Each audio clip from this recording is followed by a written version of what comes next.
All right. Well, once again, welcome everybody. This is our fourth installment of the Theology of Service webinars for the year of service that we are embarking upon. So glad that you all could be here with us. And let's go ahead and begin with a prayer to get us started. The Lord be with you. Let us pray. Almighty God, in giving us dominion over things on earth, you made us fellow workers in your creation. Give us wisdom and reverence so to use the resources of nature that no one may suffer from our abuse of them, and that generations yet to come may continue to praise you for your bounty through Jesus Christ our Lord. Amen. Well, we're glad everybody made it to our fourth installment. I want to issue a reminder to everybody that we are encouraging all of our congregations to read the new parish during Lent this year. If that is something that you are interested in doing, we have some great tips for having a book study at your congregation, as well as a schedule for reading the book, The New Parish, at edsd.org/year of service. You can find out more about our plans for the year, as well as the recordings from each of the installments for this webinar series and information on the book study as well. We've gone through three webinars so far. We talked in weeks 1 and 2 about the Theology of Service, and that was led by our very own Bishop Susan Brown Snook. Last week, our Missioner for Multicultural Ministries, Rachel Ombasing, talked with us about serving refugees and immigrants. And if you weren't a part of that, I encourage you to go back and watch the video, because there's some great information on the terminology and the meaning of the words that we use, as well as some great biblical foundation for that conversation. But tonight, we're going to be talking about creation care. How do we care for creation, and how do we go about acts of service and serving God's created world? And so Miss Adrienne Elliott is going to be joining us. Adrienne will tell you more about her work, but she's fantastic. She's been a part of our Creation Care Task Force, and I can't wait for you to have a chance to hear from her. Our schedule this evening will be as it's been for each of our other sessions. We'll begin with what we're doing right now, our welcome and prayer and our housekeeping, as it were. We'll have a ministry highlight. Tonight, you're going to get to hear some from somebody that I'm excited for you to hear from, and then we'll have our teaching from Adrienne. We'll have some time for breakout sessions so that you can get to talk with others about our subject for this evening, and then we will conclude. So speaking of ministry highlights, tonight we're going to hear from Deanne Rios, who is our Missioner for Community Engagement. She'll be talking with you about the work that we're doing around community engagement, and if you're interested in finding out more, you can go to edsd.org/community engagement home. And as I said, after that, we'll hear from Miss Adrienne Elliott about caring for creation. So with that, I am going to turn it over to our friend Deanne Rios to talk with us about creation or community engagement. So Deanne, where'd she go? Did she disappear on me? Am I not here? Oh, there you are. There you are. Sorry, okay. I couldn't find you. That's okay. I was like, she disappeared somehow. Where'd she go? No. All right, so I'm gonna try to share. Can you see that? Yes, we can. Yeah, okay. And you can click that little presentation button, and it'll go full screen for us. Okay, let's see. Down at the bottom, your right-hand corner, it's a little like projector screen. Oh, okay, got it. Okay. There you go. Cool. Awesome. Great. So it's great to be here tonight. As Jason mentioned, I'm Deanne Rios, so I haven't met you. And I am going to just talk for a few minutes about the community engagement training and process that the diocese has to offer, that I get to work with churches to develop kind of relationships in their own communities. So what this is if you think about church and kind of the fact that each of our churches are in really distinct cultural and geographic locations. And if we are doing church in isolation, like kind of on our own campuses and not in community with the larger neighborhoods around us, then we're really missing out on opportunities that I believe, and I'm sure many of you believe, God has for us. And so sometimes, we know in our heads that we want to connect with our communities, but we get busy or we just aren't sure exactly how to do that. And so this process is one that gives you tools and activities to in an interactive way to get to know your neighbors. And so what it looks like is a team from a congregation would represent their church, any of your churches, and would go through this process. And they would, first of all, let me go through this next stage. These are the kinds of activities that you would go through. The first section is kind of everyone getting to know and think about and reflect on your own church values and culture, and kind of how you think about mission, what you've done in the past, and then kind of your own assets also, like who you are, what you have to offer. So you're thinking about, kind of when you go into a relationship, it's like, who am I? And then who is the other? And so you start with, who am I? Who are we collectively as a church? And then secondly, in phase 2, we help churches go through a variety of activities to actually both learn about and engage with their neighbors.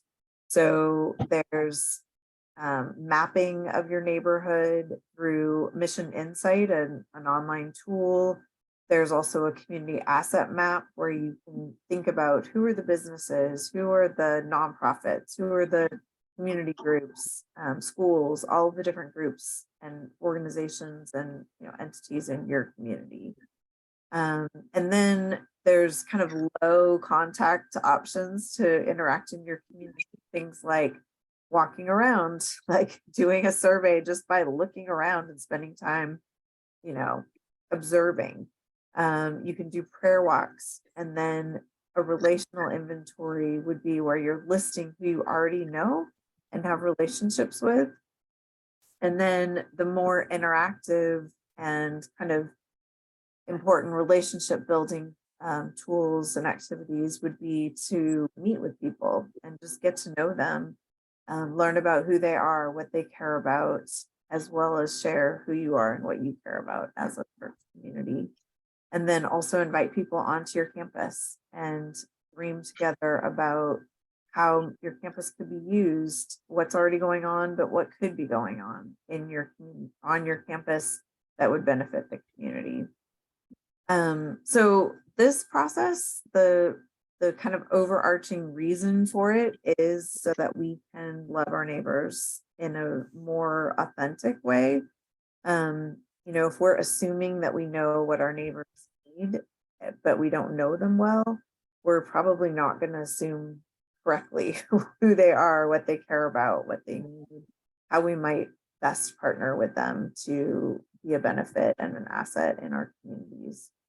And it's very much a process where we encourage mutuality and learning from our neighbors and listening to our neighbors, so that we aren't deciding what our neighborhood needs or deciding what ministries we're going to do first, but we're listening first and learning and building relationship first, and then making joint decisions about what is needed and how we can work together as community partners.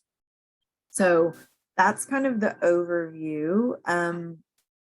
It's an exciting process because there's no set outcome for every church. The outcome is going to be different based on how God leads and who you meet and what you learn and where that leads.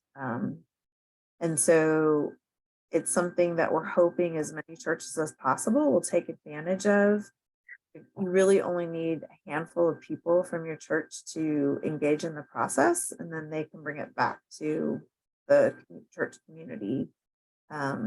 And so I would love to talk to any of you that are interested in learning more and engaging with the process.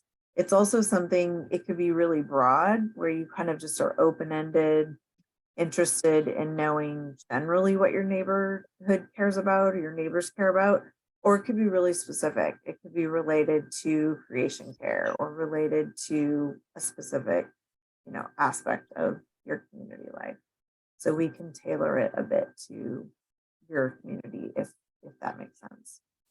So that's it. I can be reached. Let me give you the final slide here. Has my email.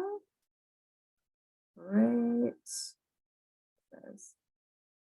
Maybe it doesn't. Actually, this one doesn't. I'm sorry. Let me tell you. It is D Rios, DRIOS at edsd.org. So if you want to be in touch, it's also, you'll find it on the EDSD website, and Jason can get you in touch with me as well. You can actually see it there at the bottom, drios at edsd.org, if I'm still sharing. So, I just put it in the chat too, so that folks can grab it out of the chat for you too. Perfect.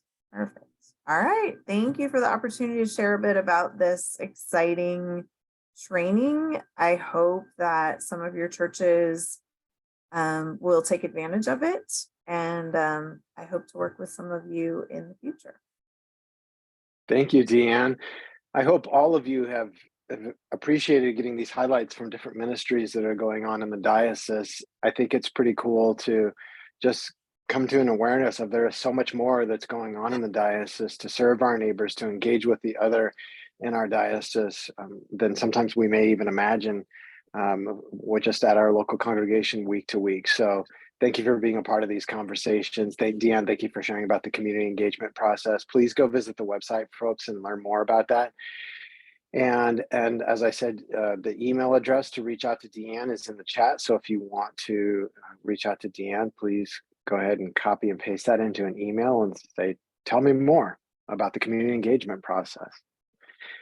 With that, I want to turn it over to my friend Adrienne Elliott, who is a part of our creation care team, and she's also on staff in the Diocese of Olympia, working on things remotely for the Diocese of Olympia, and she can tell you more about that. But I'm really excited to have Adrienne with us and to learn more about caring for creation during our year of service. Adrienne, can I turn it over to you? Yep, great. Thanks, Jason. Really good to meet you all. I'm excited to see some faces that I haven't seen at some of our other creation care gatherings. So thank you all for coming. You probably can hear it in my voice. I have a little bit, some congestion going on. It's going around, so bear with me. Thank you for your graciousness in that. As Jason said, yeah, I work for the Diocese of Olympia, which serves the Episcopal Church in Western Washington. I previously lived in Seattle for about 8 years, and I'm from San Diego originally, but moved down here about 1.5 years ago for grad school. And so still living here, but working remotely for the good folks in Western Washington. And I'm actually going up to visit for some work stuff tomorrow. So I'll be up in Seattle for a couple weeks. So anyway, it's been really fun to be able to see how different dioceses operate and work, and where there are some connections, especially with creation care. And so with that, let me try to share my screen here. I'm going to try to share this and see if the presentation, I don't think that's going to work because you guys can still all see that, huh? Okay, so I will just go without the notes and we're going to wing it. But that's okay because, oh no, I'm sorry. Here we go. Can you all see that? Did I lose anybody? No, we just see you right now. Oh, okay. How did that happen? I'm sorry. But you had it before. You had it earlier. It was on and then went off. Weird. Okay, let's see. We're gonna try Now this. we have it. You got it? There you go. Okay, we're off and running. All right, so As Jason said, we're going to be talking about creation care tonight. And I actually had a really great opportunity to work with Deanne, who just shared. And for my grad school program, I studied climate science and policy at UCSD and Scripps Institution of Oceanography. And I chose to focus on how do we activate faith communities for the climate crisis? How do we get people to act and get congregations involved? And so I had the pleasure of working with Deanne and the rest of the Creation Care Task Force at the Diocese. So this is kind of some material recycled from my presentation of my capstone.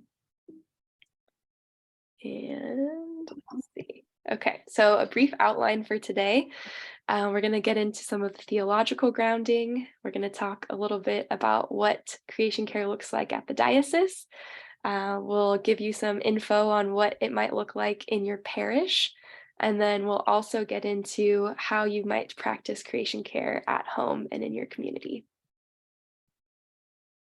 So how do we become faithful stewards? And my hunch is a lot of you probably already are faithful stewards, and maybe you're just looking for additional ways to develop this kind of ethic of creation care and some of the practices behind it.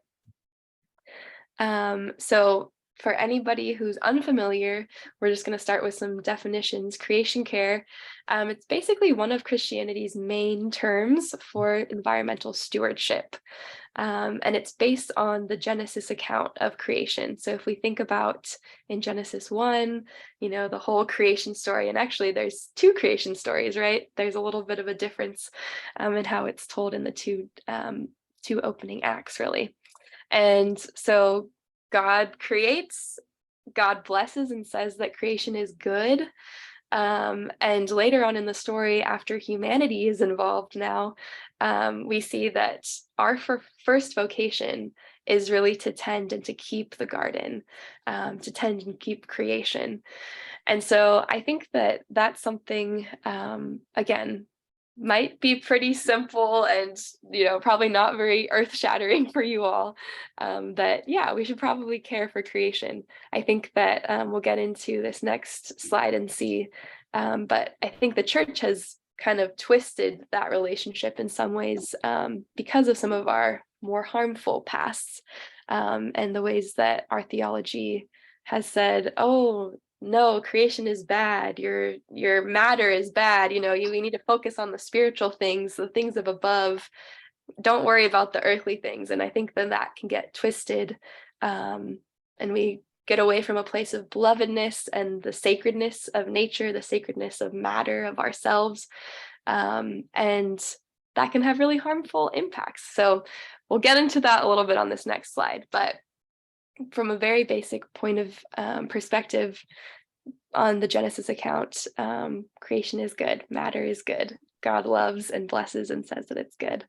And I did run into some interesting, conversations when I was looking at this for my grad studies, because a lot of the folks outside of the faith world who weren't as familiar with the creation care term, they thought I was talking about creationism or, well, how does that really, is that what you're talking about? Creation care? Is that? And I was like, no, it's, we are very much about science and we see the whole thing. So another element of what creation care could mean for us and really should mean for us is also faithful climate action and environmental justice. As you think about, creation, the environment, a lot of times we tend to think that the environment is something kind of out there, it's nature, it's the woods. And yes, it totally is. And also it's the street that you live on, it's the school that your kids go to, it's the air that we're breathing, it's the cars, and the cars pollution and things that have impacts on our environment. So I guess that would be my one kind of maybe offering to you all, is to think about how we think about the environment, not just as nature and this kind of pristine thing, but it's something that is really close to us. You can go outside and experience it. And so for our faith, we do have a theological imperative to care for our neighbors, to care for the environment, in the sense, again, not that it's something far away, but it's something really close. It's our communities that we live in. And so I see this as an intersectional justice opportunity. I know you all have been talking the last couple of weeks about how we might be of service, how we might be better neighbors. And I think that this is definitely related as an intersectional piece of that justice work.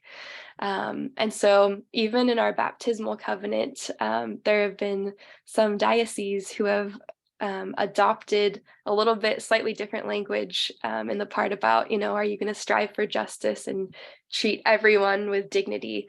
There's some dioceses who also add, yes, we want to strive for justice and treat all humanity, but also all of creation with dignity.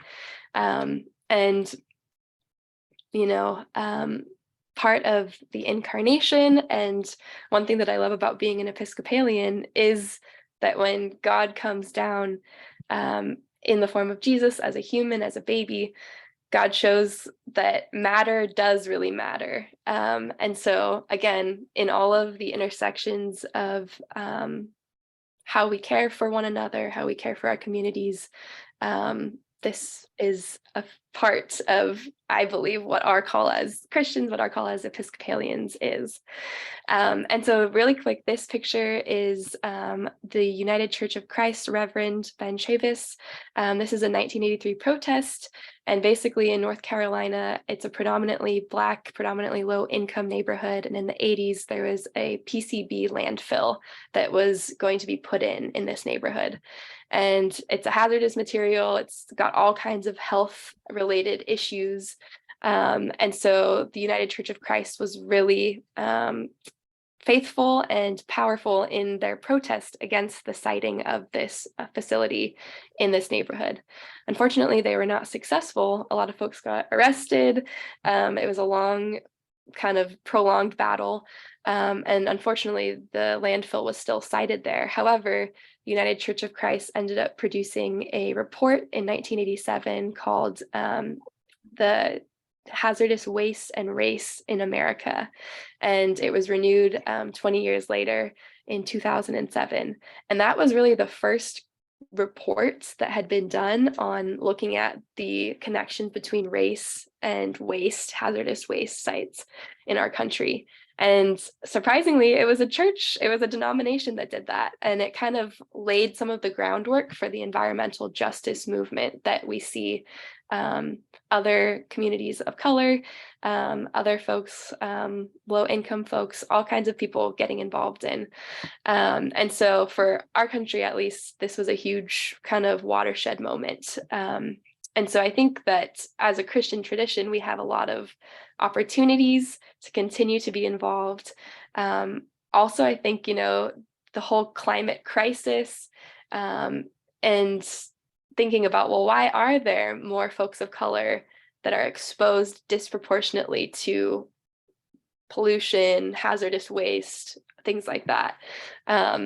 It's a crisis of relationship. And I think that going back to some of the ways harmful theologies have been proclaimed by the church and used in the name of religion to convert people and to save souls, again, we've oftentimes neglected the material realities and the liberative and generative ways that our faith can actually set people free in all sense of the words. And so I do think that creation care is a great way that we can show how we might be better neighbors.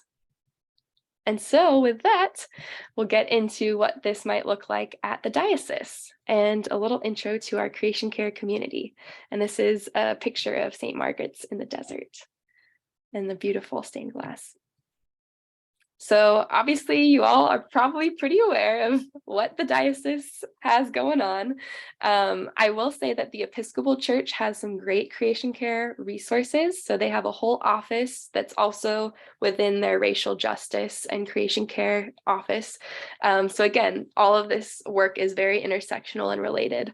They send a delegation, or I should say we send a delegation to COP meetings every year, which that happens on the larger scale, global level, where the UN basically hosts, and all of these delegations help to navigate and negotiate how we might address the climate crisis and reducing our carbon footprint together. There's also a carbon tracker resource that the Episcopal Church has developed. And so we can sign up as a parish or as a diocese or as families or single people to help track what our footprints might be. And it's pretty cool because there are different little calls to action and things that you can see, like, oh, wow, there's 40 families signed up for the Diocese of San Diego or the Diocese of Olympia. And this is the amount of carbon that they're choosing to go without by doing X, Y, and Z tasks. And so I can send some of those resources later. But as you know, our diocese is very broad. We span many different counties, even states. And so there are a variety of climate zones spanning our whole diocese. And the creation care work that we do is under our advocacy umbrella. And so a little bit more about the creation care community. So it started in 2021. It was appointed by the advocacy committee, and it focuses on education, advocacy, church engagement, food justice, and communications, to name a few. And what that tangibly looks like is a solar initiative, kind of stewarding that, connecting and amplifying different events, whether the diocese is offering it or whether different churches are offering these events. Calls to action. You might, if you would like to get on any of our communications, feel free to drop your email in the chat and I can sign you up on our list. But there's various actions from the community. We put together some book studies and film series, and then we also like to share resources, whether it be liturgical or greening your church, things like that. And then we also have our church ministries. There are creation care groups going at a lot of our parishes, which is exciting. And then I'll share a little bit more about our tree project as well. And so we kind of have transitioned away from the creation care task force to be a creation care community, just because we want to ensure that it's a porous thing that anybody can get involved in. People don't feel like they have to be part of a committee to be a part of it. And really our goal is to share resources and connections. And so a little bit about the tree project, and this is kind of one way that you can get involved at the diocesan level. So we did receive a grant late last year. And so in this next year, in the year of service, we're going to be working with various churches in our diocese. And these are in areas that have low tree canopy and that also are interested in working with their community. They might have more folks of color in their neighborhoods. They might have more folks living with lower incomes in their neighborhoods.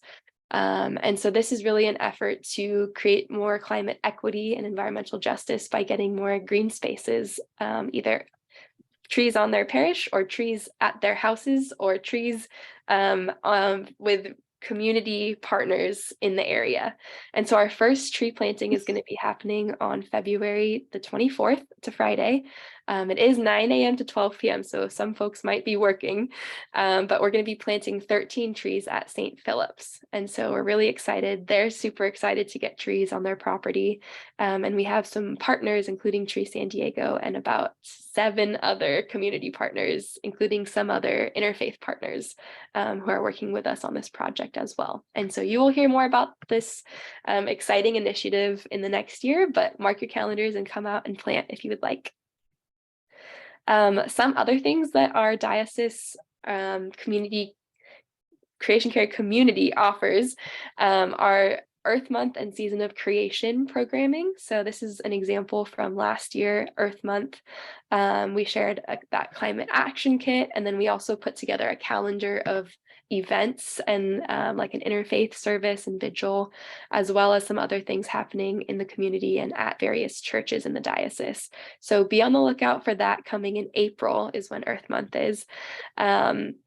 And if your church is doing anything for Earth Month, or if you'd like to hear more, again, feel free to put your name in the chat, get in touch with us. We'd love to connect you and also share out any of your resources that you're also sharing with your parishes.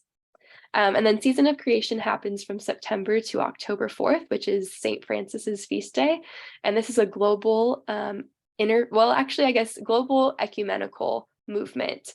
So a bunch of different Christian denominations participate in this Season of Creation. And this little burning bush emblem here on the right, I don't know, you probably can't tell, but if you look closely, all of these little pieces of this picture are actually smaller pictures of people from around the world participating in the Season of Creation and doing something of service for the community and for the earth with their faith community. So also be on the lookout for that in September. Okay, so this is just a brief little process of how we did church engagement in the last year and a half or so.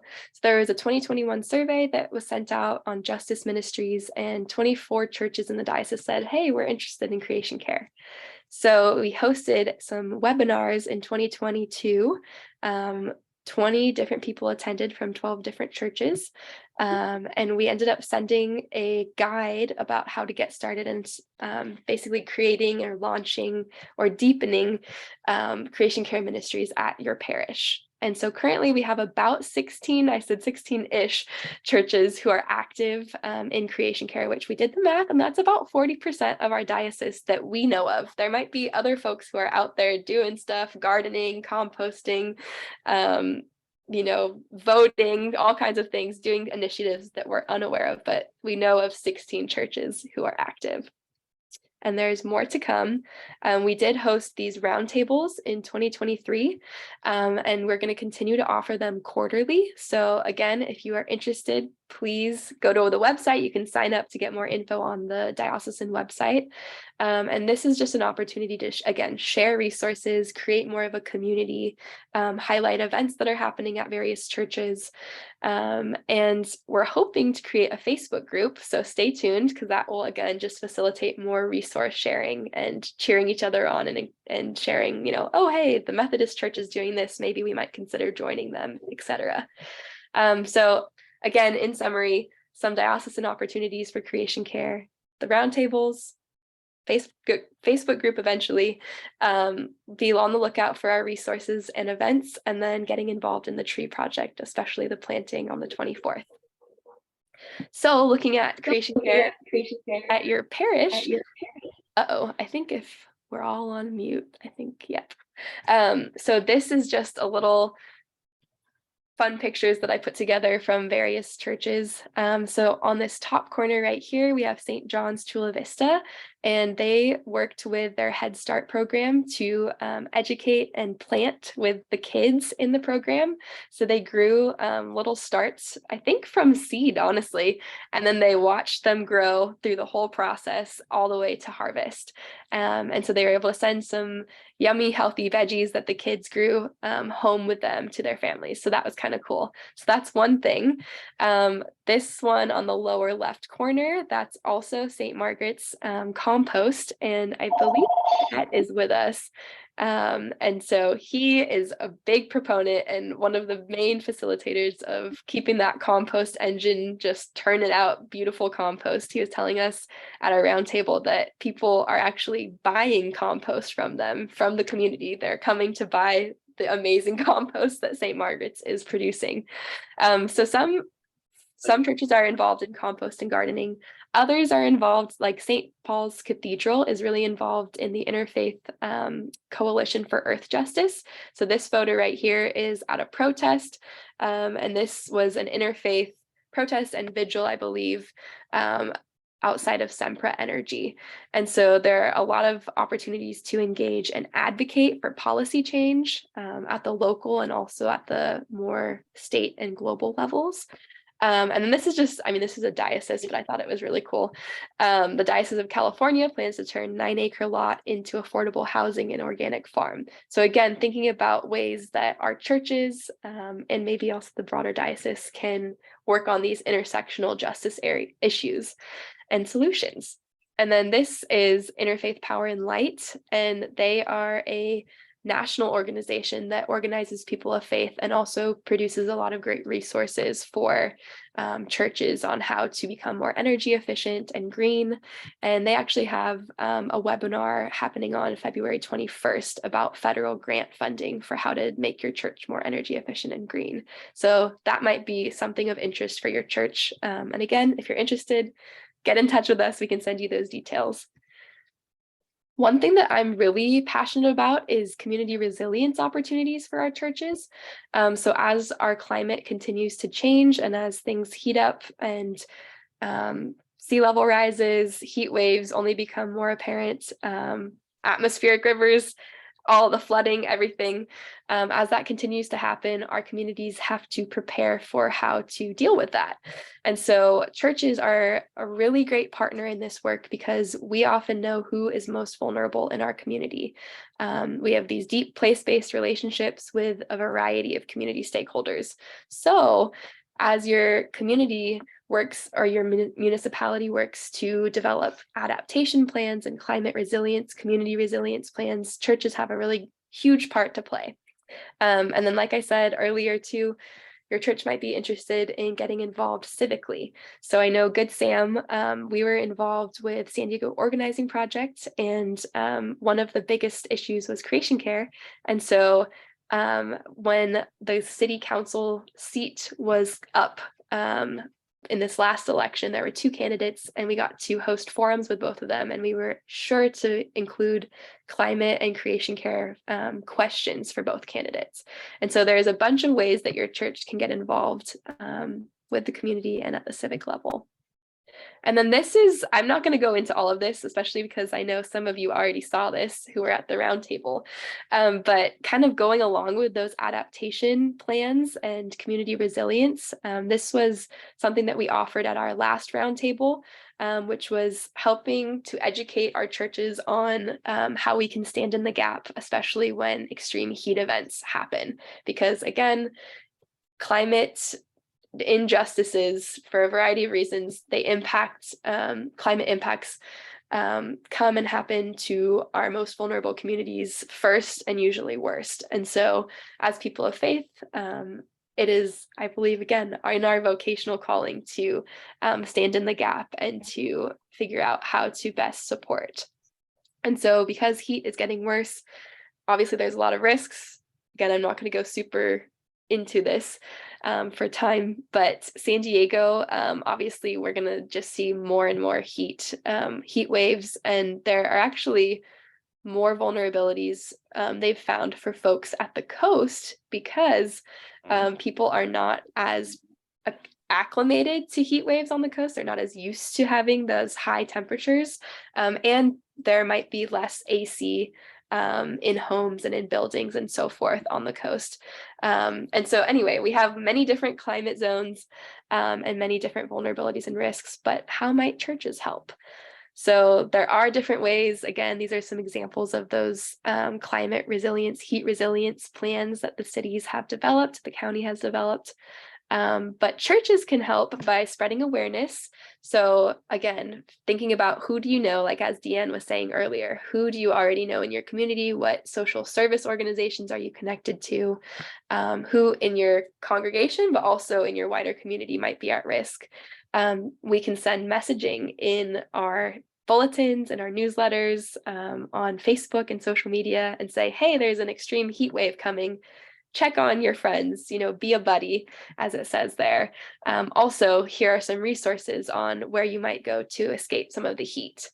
And again, the county has a Cool Zone fan program.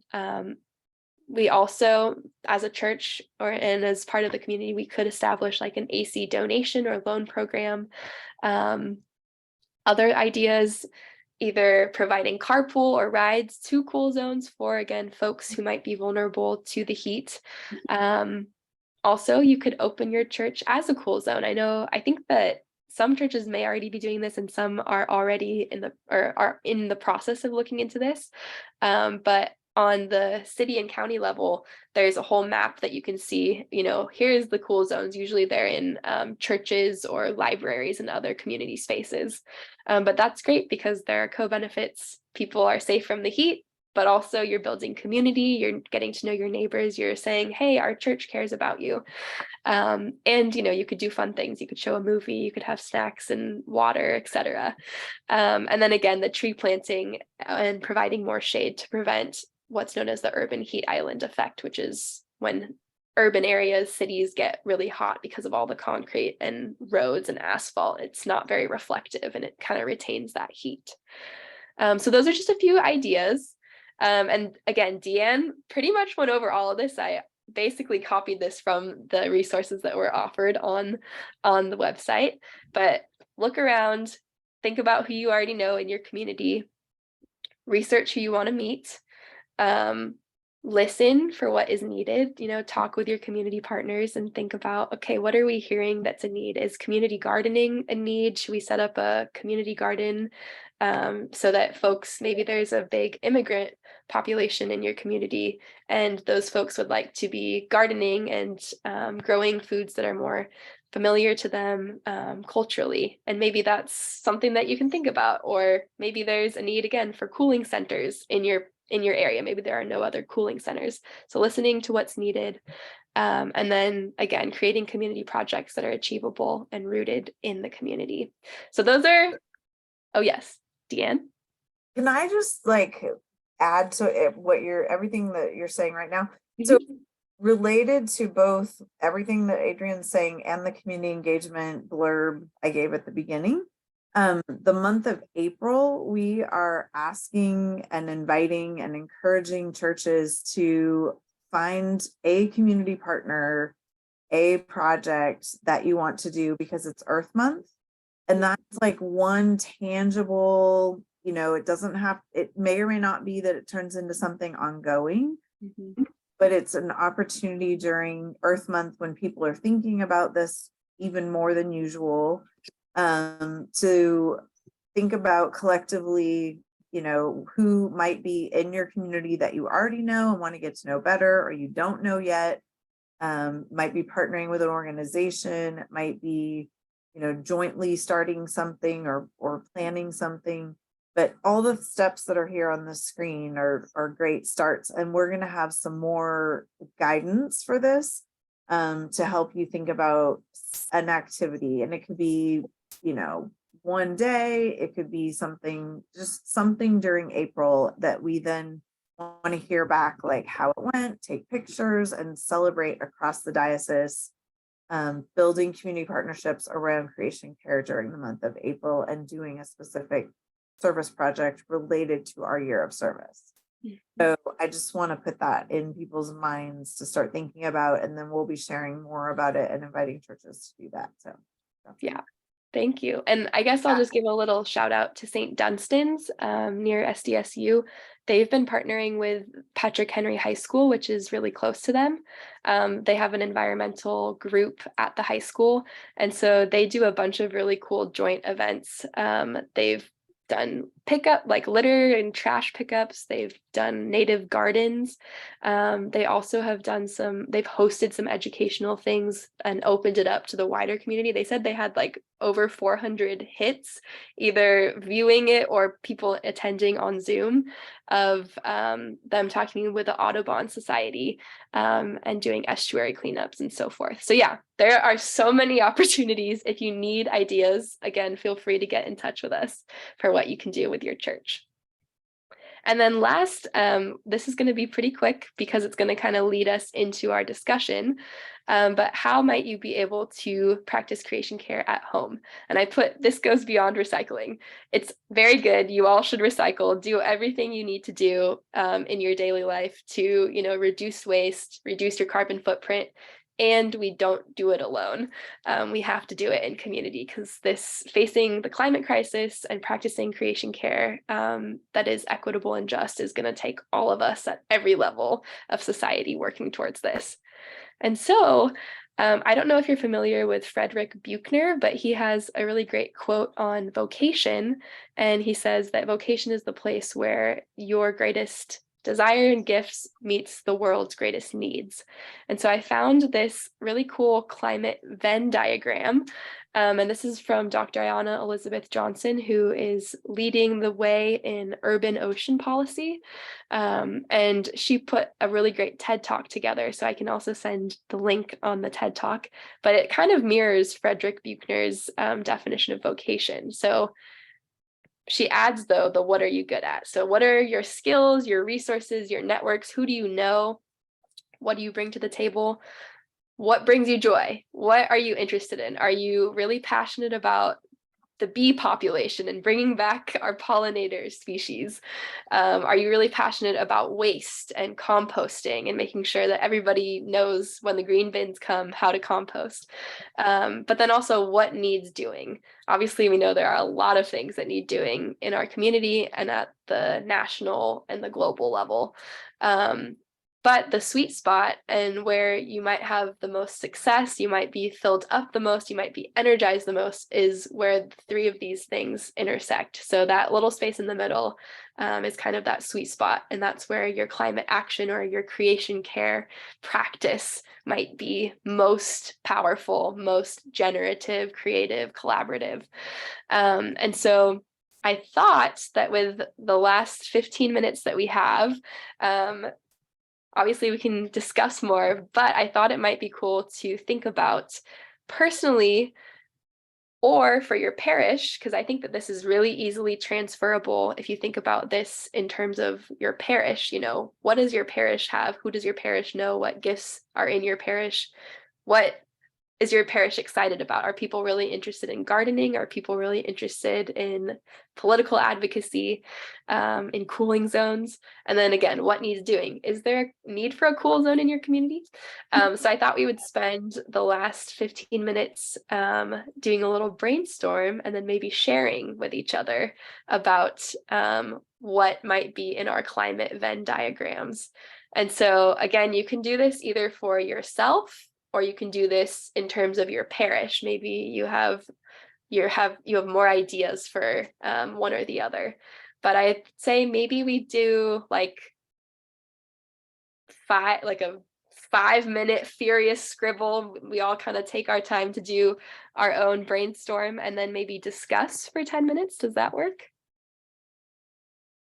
That's great. Yeah, that's great. We'll send everybody to some small groups so they can discuss those questions. And then we'll bring everybody back briefly to talk together. So folks, remember the questions. Can you repeat those for us one more time, Adrienne, so we can make sure people have those in mind as they go to breakout groups? Yeah, so think about where these three intersect. What are you good at? And what do you bring to the table? What needs doing in your community, most likely? And then what brings you joy? So what are you good at? What needs doing? Mm-hmm. And what brings you joy? Mm-hmm. And again, this could be for yourself or for your parish if you have more ideas for one or the other. Perfect. Thank you for that. Okay, friends, we're going to send you out into some breakout groups to discuss.